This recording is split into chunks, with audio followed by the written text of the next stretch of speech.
As one of, if not William Shakespeare's most recognized play, Romeo and Juliet is often considered to be overrated and not at all worthy of its praise.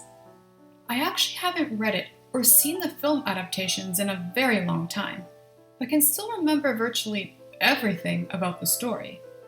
Having not read or seen very many of his works, I nevertheless believe R&J is quite possibly Shakespeare's most misunderstood play, for the very simple reason that it's seen as an immature, unhealthy romance, which, to be fair, is part of it, and not the multi-layered tragedy that it actually is. It's very easy to say that the eponymous couple makes foolish decisions to try and unite their warring families, but then overlook the oppressive and arbitrary environment reinforced by these same families that drive them to do these things in the first place. Juliet Capulet feels the pressure even more so than Romeo Montague does. She's being married off non-consensually, and she is deprived of a proper relationship with either parent that could influence any sort of meaningful change to all customs regarding women, should they appeal to the Prince of Verona.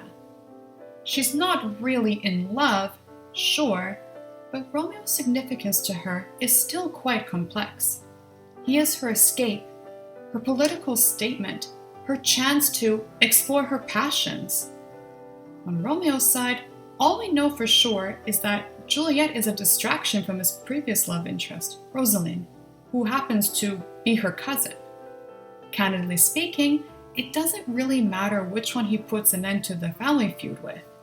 But, at the end of the day, we know nothing about Rosaline, except that she rejects his advances. Juliet's putative beauty aside, she clearly has a personality evidenced by her wit, strong convictions that Romeo must respect, and proactivity in the relationship, even if she does get quite a bit of help from Friar Lawrence. I don't think it's a stretch to assume that Romeo admires these traits and appreciates her devotion to him. Moreover, I highly doubt he'd be willing to risk as much as he does for her if all he truly wants is a fun night. Of course, this is all speculation based on what can be gleaned from the text. However, the story isn't necessarily centered on their journey.